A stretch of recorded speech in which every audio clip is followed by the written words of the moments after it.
This is an ABP Life podcast. Narendra Modi ने प्रधानमंत्री पद से इस्तीफा दे दिया है। इस्तीफा देने से पहले आखिरी मंत्रिपरिषद की बैठक में चुनावी नतीजों पर उन्होंने कहा कि हार जीत राजनीति का हिस्सा है, नंबर गेम चलता रहता है। 2024 के नतीजे घोषित होने के बाद मोदी ने पीएम पद से अपना इस्तीफा दिया और अगले कार्यकाल के लिए वे 8 जून तक फिर से प्रधानमंत्री पद की शपथ ले सकते हैं। उन्होंने मंत्रिपरिषद के सहयोगियों संग बैठक में ये भी कहा कि हमने 10 साल अच्छा काम किया और आगे भी करेंगे। सवाल उठ रहा है कि अयोध्या जैसी लोकसभा सीट पर अगर बीजेपी की हार होती है तो इसके क्या कुछ मायने हैं। इस पर हमारे साथ इस वक्त बात करने के लिए राजनीतिक विश्लेषक अभिलाष अवस्थी जी हैं। अभिलाष जी, संवाद पर स्वागत है आपका। बीजेपी के परफॉर्मेंस जो 2024 में देखने को मिला है, आप कैसे देखते हैं इसको? देखिए, जनादेश तो पूरे 2024 का जो लोकसभा का चुनाव है उसमें जनता ने जो वोट किया है वो नरेंद्र मोदी की सरकार के खिलाफ वोट किया है, क्योंकि 303 से इनको 240 पे ले आए। तो यही सिद्ध करता है कि देश नहीं चाहता है कि आप सरकार में रहें। तो जनादेश एकदम बड़ा स्पष्ट है कि नरेंद्र मोदी की सरकार इस देश को नहीं चाहिए, मतदाता भी यही चाहता है और ये सामने। और जनता ने जो वोट दिया है वो खाली नरेंद्र मोदी व्यक्ति के खिलाफ नहीं दिया है। नरेंद्र मोदी ने जो पिछले 10 वर्षों से लगातार धर्म के आधार पर, देखिए सेकुलर देश है, हम लोग के हर जगह, मुझे नहीं मालूम आपकी कास्ट क्या है, आपकी जात क्या है, आप राजेश हैं, जाहिर सी है कि आप हिंदू हैं, मैं अभिलाष अवस्थी, जाहिर सी हिंदू। हम लोग इसीलिए एक दूसरे को प्रेम थोड़ी ना करते हैं। आपकी जगह कोई मुस्लिम भी होता या मेरी जगह कोई उस्मान होता तो भी आप इतने ही प्रेम और इज्जत से बात करते। तो इन्होंने एक फर्क डालने की जो 10 साल में कोशिश की तो इस मुल्क ने नकार दिया, और इसका सबसे बड़ा प्रमाण मिला अयोध्या में कि आप अयोध्या का भी चुनाव हार गए। तो आपने जो जिसके लिए 35 साल एक आपने युद्ध किया, आपने मस्जिद गिराई, आपने मस्जिद की शहादत की, आपने एक आंदोलन चलाया और बहुत सारी चीजें की। चलिए, आपने राम मंदिर के निर्णय के लिए इतना कुछ किया, इसको भी हम मान लेते हैं, लेकिन सबसे बड़ी चीज है उसी राम मंदिर को लेकर आपने क्या किया। राजेश जी, मैं बहुत अजीब सी बात कहना चाहता हूँ। मैं ये कहना चाहता हूँ कि ये मुल्क जो है वो हम भी हिंदू हैं, ब्राह्मण हैं, हमें मालूम है कि जब भी, मैं तो सेकुलर आदमी हूँ, मेरे लिए कोई भी दल एक ही तरीके का है, लेकिन जब भी भारतीय जनता पार्टी के, मैं बीइंग ए जर्नलिस्ट जब जाता हूँ चुनाव वाले दिन तो देखता हूँ कि धोती कुर्ता पहने तमाम वो अग्नोत्री जी आ गए, वो गुप्ता जी आ गए, वो अग्रवाल जी आ गए और वो आके बैठ गए कैंप में, जहाँ से भाजपा का कैंप होता है चुनाव के समय। अब फिर मैं गया तो वहाँ कोई गुप्ता जी नहीं थे, कोई अग्नोत्री, कोई जो बुजुर्ग जो धोती कुर्ता छतरी वाले होते तो वो नहीं बैठे। तो मैं उनके पास गया, हमने कहा साहब पिछले चुनाव में आप थे, अभी क्यों नहीं बैठे? कहले क्या करूँ बैठ के? तो करने की, मैंने कहा क्यों नहीं बैठे? आप तो भाजपा के लिए वोट मांग रहे थे। हम भाजपा के लिए वोट नहीं मांग रहे। भाजपा कभी हिंदुत्व की बात करती है जब, तो मुझे लगा तो मैंने भाजपा के लिए वोट मांगा, लेकिन आज उल्टा इन्होंने हमारे शंकराचार्य को गालियां दी। और वो एक कोई, अब मैं उसका भी नाम नहीं लूंगा, एक चैनल की महिला, मुस्लिम महिला वो है रिपोर्टर है, वो तो जाकर वो शंकराचार्य के मठ में जाके झगड़ा किया उन्होंने, है ना, मोदी भक्ति में। तो ये बहुत सारी चीजें बुजुर्गों ने, उनको मतलब भाजपा, मेरे घर के जो बुजुर्ग हैं राजेश जी, उनको भाजपा से मतलब नहीं है, उनको हिंदुत्व से मतलब है। आप, मुझे नहीं मालूम आपकी शादी हुई कि नहीं, लेकिन मुझे इतना पता है कि आपका मुंडन संस्कार और दूसरे छेदन संस्कार हुए होंगे। तो क्या राजेश जी जो एबीपी के जर्नलिस्ट हैं, क्या उनका मुंडन संस्कार और छेदन संस्कार क्या गुजरात से आई किसी पंचांग के आधार पर हुआ, या भारतीय जनता पार्टी ने पंचांग और मुहूर्त डिसाइड किया? जी नहीं। हम जिस पंचांग से हमारे विवाह हुए, हमारे मुंडन हुए, छेदन हुए, मैं तो ब्राह्मण हूँ, मेरा जनेऊ भी हुआ, तो उसके पहले हमारे घर के बुजुर्ग बोलते थे, पंडित आते थे, भाई मुहूर्त बताइए, अभिलाष का जनेऊ करना है। तो मुहूर्त निकलता था, उसमें एक दिन डिसाइड होता। तो वो जो मुहूर्त जिस पंचांग से निकलता था, तो क्या वो भारतीय जनता पार्टी क्या बनती है वो पंचांग? जी नहीं। वो हमारे शंकराचार्य बनाते हैं, वो हमारे वेद सम्मत जो अध्येता हैं हिंदुत्व के, जो प्रखर विद्वान हैं, जिनके लिए सड़कों पे निकलकर मंदिर वहीं बनाएंगे, ये भावना नहीं है। मगर वो आज मेरे घर की मेरे गांव में गए, मेरे घर की बुजुर्ग हैं, वो कहती हैं अरे हमें तो एकादशी का व्रत रखना है, तो हम तो पंचांग देखते हैं, और ये पंचांग जो है वो शंकराचार्य सम्मत है, और ये शंकराचार्य को गाली देते हैं। तो ये जो एक मैसेज किया है, आपको बताऊं, ये बड़ा साइलेंट मैसेज है। इसलिए अयोध्या में ये हारे हैं, आप देखिए, आप आते बोलते हैं कि मछली वाली बात चली, तो मुझे याद आ कि मछली वाली बात, अब जो राहुल गांधी और लालू यादव मटन बना रहे हैं उसकी बात, और ये सारी चीजों में आप आके बोलते हैं, और मटन मछली सावन में कहा। अरे भाई राजेश जी, आपके 22 जनवरी के राम मंदिर स्थापना का मैं प्राण प्रतिष्ठा कहना बंद कर चुका हूँ, क्योंकि जब मैंने उसकी हाल सुने कि मंदिर अपूर्ण मंदिर में, तो मैं उसको उद्घाटन ही बोलता हूँ। जब आप राम मंदिर का उद्घाटन करने के लिए गए थे, तो आप किसको लेके गए थे? सब मांसाहारी लोग थे। मैं गिनाऊं, सोनू निगम था, ये सब मेरे मित्र भी हैं, ऐसा नहीं है। मेरे फिल्म के, मैं बम्बई में ही रहता हूँ, कि लोखंडवाला में रहता हूँ, तो जाहिर से है फिल्म वाले, तो जो भी गए हैं वहाँ पर, चाहे अमिताभ बच्चन गए हों, चाहे वो सोनू, और ये आपकी वर्तमान सांसद ये जो मंडी से जीती कंगना रनावत, इनका तो की हिस्ट्री है। मैं अपने शब्द को आप चाहिएगा तो डिलीट कर दीजिएगा, लेकिन सच ये है कि ये उन्होंने खुद कहा है। तो ऐसे आप बहुतायत लोगों को, अक्षय कुमार वेजिटेरियन नहीं है, नॉन वेज है, ये जितने लोग गए थे 90% नॉन वेज है।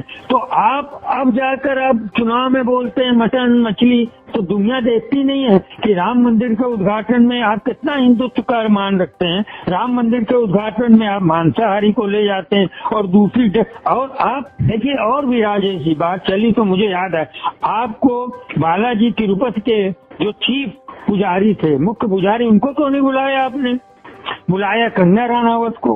आप शिरडी के जो मुख्य पुजारी हैं उनको नहीं बुलाया आपने बुलाया अमिताभ बच्चन को, आपने बुलाया अडानी को, आपने बुलाया अंबानी को। देश के जो महामंदिर हैं, है ना, वहाँ के लोगों को तो आपने, पुजारियों को आमंत्रित ही नहीं किया।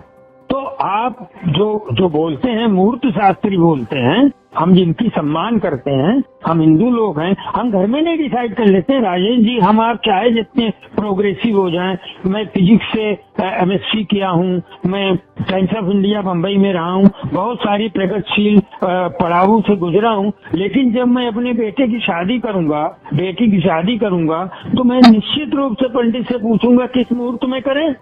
ये तो हमारा एक प्रोसेस है। अब वो मुहूर्त हम गुजरात से पूछ के नहीं करेंगे ना। आप अगर हमारे शंकराचार्यों को, तो मेरे गांव की महिलाओं ने बोला, हमारे ये सब जो हिंदुत्व के आचरण के विरुद्ध जो किया गया है, तो उसके वो खिलाफ हैं।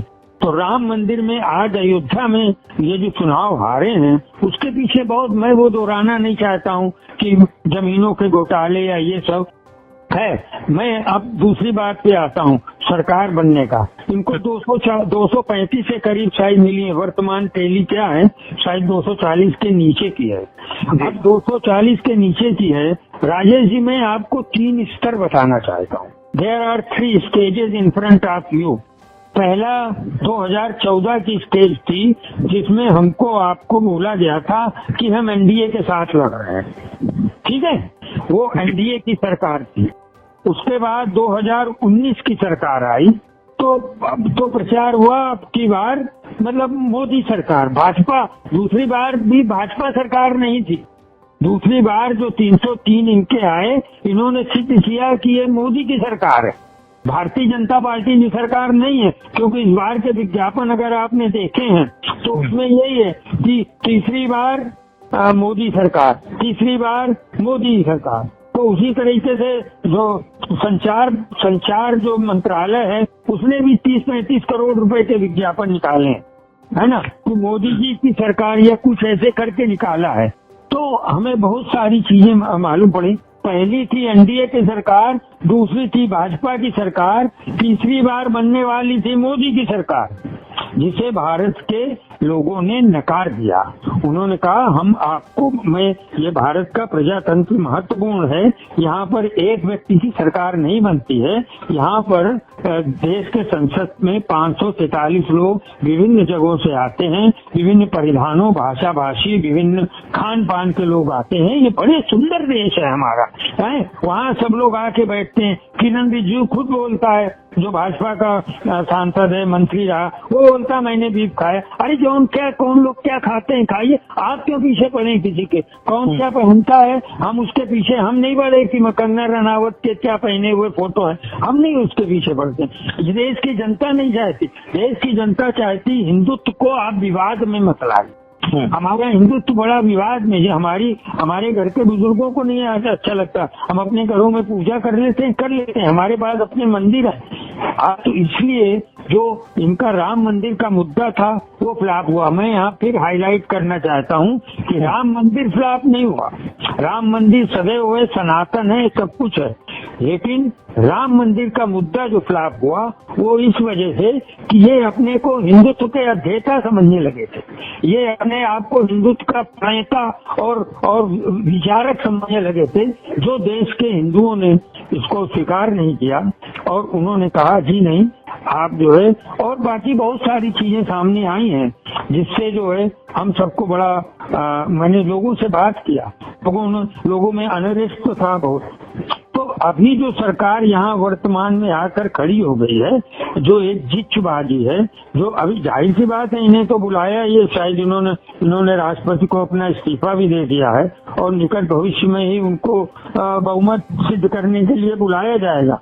लेकिन जहाँ तक मुझे पता है कि इस देश में भारतीय जनता पार्टी को तो लोग बहुत पसंद करते हैं, बहुतायत का मतलब एक वर्ग है जो भारतीय जनता पार्टी को पसंद करता है, राजेश जी। लेकिन अब भारतीय जनता पार्टी को पसंद करने वाले नरेंद्र मोदी और शाह को पसंद नहीं करते हैं, ये बात भी सिद्ध होती जाती है। और इसका एक और नमूना आया सामने कि जितने से अमेठी में केएल शर्मा जीते हैं स्मृति ईरानी को हरा के, उससे कम में नरेंद्र मोदी जीते, उससे कम वोटों में। नरेंद्र मोदी को 4 लाख 3 लाख से जीतना था, आपको जो है बनारस से लगभग मतलब अच्छे शब्द इस्तेमाल करना चाहते हैं हम दुत्कारना या ऐसी बात नहीं कर, उनको वहां से हटाया गया। बनारस की जनता ने अस्वीकार किया क्योंकि मात्र आप 1 लाख के अगल बगल जीते।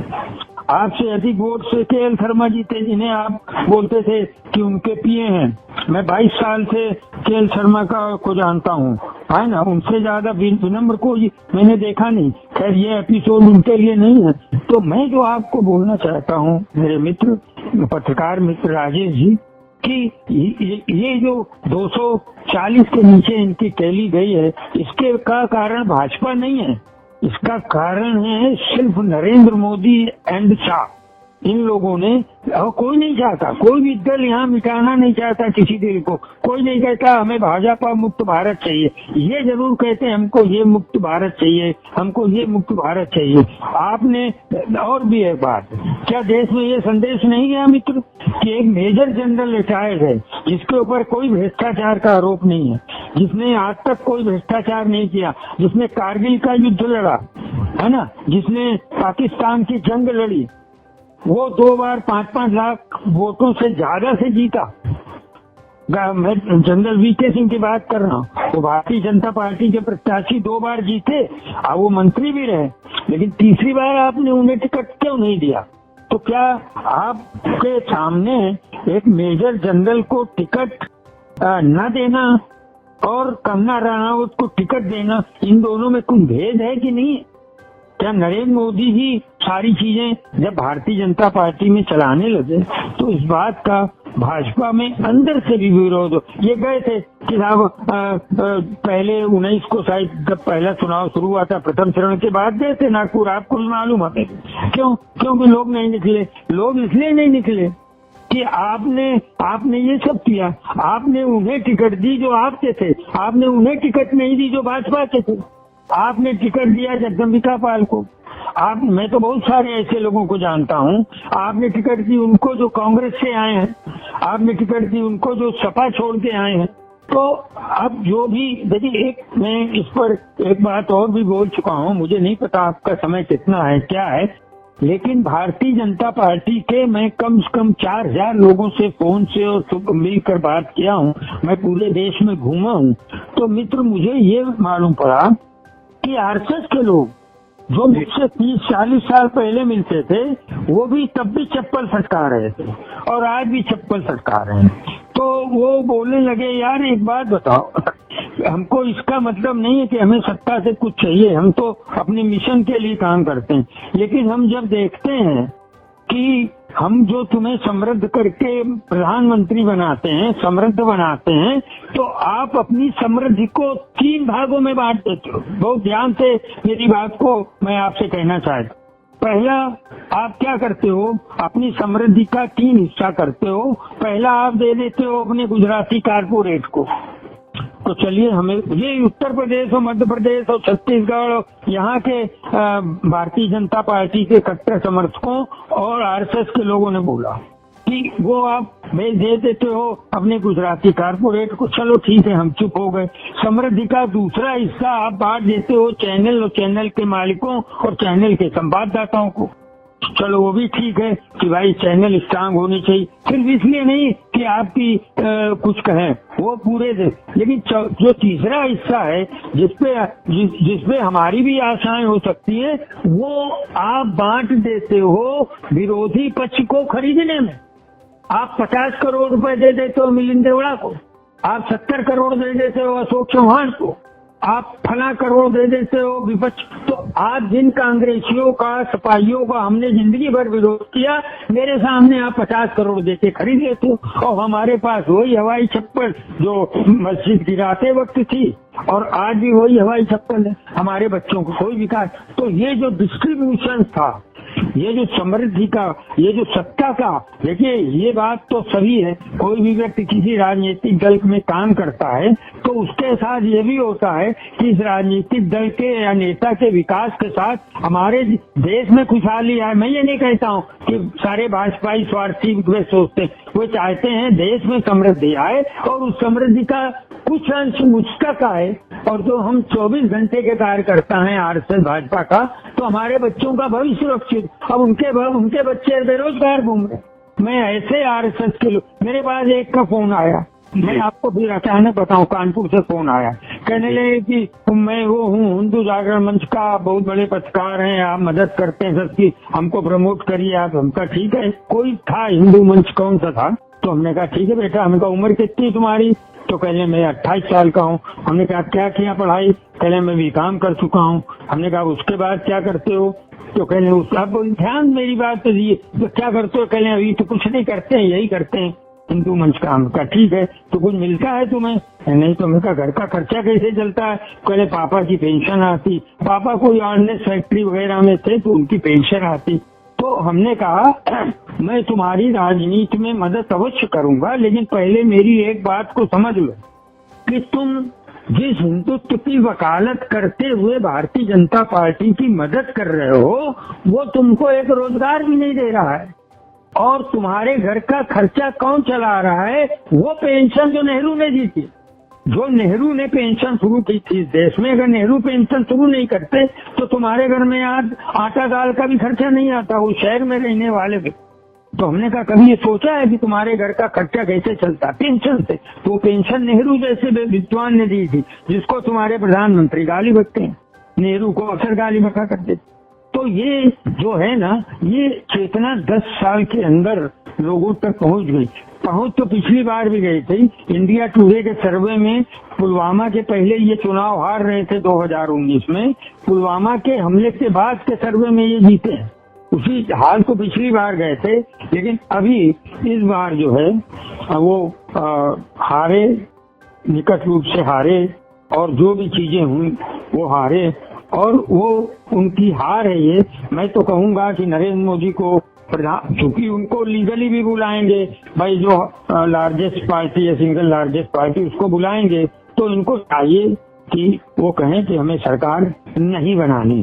क्योंकि अब सरकार बनाएंगे, वो सरकार बनाने की जो कोशिश करेंगे तो उसमें क्या होगा? देखिए, जो इनको भारतीय जनता पार्टी को कम से कम नरेंद्र मोदी को, मैं यह शायद अंतिम बात आपको बोल रहा हूँ, आपके पाठकों तक जानी चाहिए कि नरेंद्र मोदी 2001 से जब से अब तक राजनीति में आए हैं, इनको इसकी मतलब कोलिजन गवर्नमेंट चलाने का कोई अनुभव नहीं, कोई अनुभव ही नहीं है इनको।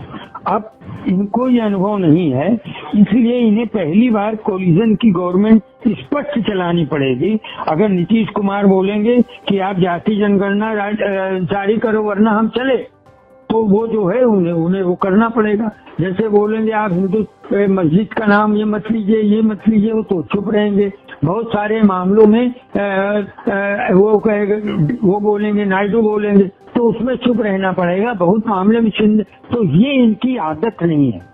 इनकी आदत में लगातार पिछले कई वर्षों से गुजरात और दिल्ली का ये अनुभव है कि हम जो चाहेंगे वो करेंगे। जनरल को टिकट नहीं देंगे, हम चाहेंगे तो नितिन गडकरी को बाहर कर देंगे, हम चाहेंगे तो सुमित्रा महाजन को घर बैठा लें, हम बहुत सारी चीजें जो हम चाहेंगे वो होगा। अगर हम चुनाव आयोग में अपने लोग चाहेंगे, वरना CJI को कमेटी से निकाल दें। तो एक जो तानाशाही का एक जो तत्व इनके व्यक्तित्व में है, उसमें अगर वर्तमान सरकार उन्हें चलाने को मिली 240 से नीचे गो, तो इनका हर्ट होगा ईगो, और उसके बाद बहुत सारे उपद्रव देश में ना शुरू हो। हम इस देश को बहुत प्यार करते हैं, आप भी करते हैं, तो हमें लगता है नरेंद्र मोदी को सबसे देश हित में सबसे यही अच्छा है कि आप 10 वर्ष के आप प्रधानमंत्री बन चुके हैं। कितने आराम से मनमोहन सिंह रहते हैं, आप भी रहिए। जबरदस्ती मुल्क में अब दूसरों को सत्ता दीजिए भी, सत्ता इसलिए नहीं होती है कि आप इनको परिवार का अनुभव ही नहीं। परिवार का अनुभव होता तो कम से कम इन्हें लगता है कि भाई बच्चा बड़ा हो गया, प्रोफेशनल ऑफिसर, अब घर चलाने की जिम्मेदारी इसको दो। लेकिन वो तो घर के क्या हो, तो मतलब वो उनकी मर्जी है, वो बड़े हैं और वो अपनी मर्जी से ही चलते हैं। तो उनको हम लोग केवल सलाह दे सकते हैं कि ये मुल्क आपका है, हम सबका है। आपने जिस ढंग के भाषण दिए हैं, उन भाषणों में बड़े ऑब्जेक्शनेबल चीजें हैं जो हम आपको बहुत क्रिटिसाइज, आपके मेरे अनुसार आप जा रहे हो। आपके जाते जाते हम आपको बार बार कहना नहीं चाहते, राजेश जी, पूरे दुनिया का मैंने तलाशे हैं प्रधानमंत्रियों और राष्ट्रपतियों के भाषण, किसी ने भी अपने भाषणों में रेड लाइट एरिया का जिक्र नहीं किया। किसी ने भी अपने भाषण में रेड लाइट एरिया का जिक्र नहीं किया। नरेंद्र मोदी ने अंत में चुनाव में आपने रेड लाइट एरिया का जिक्र किया, आपने मुजरे का जिक्र किया। मुजरा कहाँ होता है? क्या घरों में, घरों के सड़कों पे होता मुजरा? जी नहीं। क्या पार्कों में होता मुजरा? जी नहीं। मुजरा होता है रेड लाइट एरिया। हमें शर्म आती है कि हमारे देश का प्रधानमंत्री अपने चुनाव भाषण में रेड लाइट एरिया की ओर संकेत करता है। मुजरे की बात कैसे? क्या आपको नहीं लगता है? मेरी बेटी है, वो डॉक्टर है, अभी 25 साल की है, वो मुझसे पूछती है पापा ये मुजरा मतलब डिफाइन मुझे मुजरा।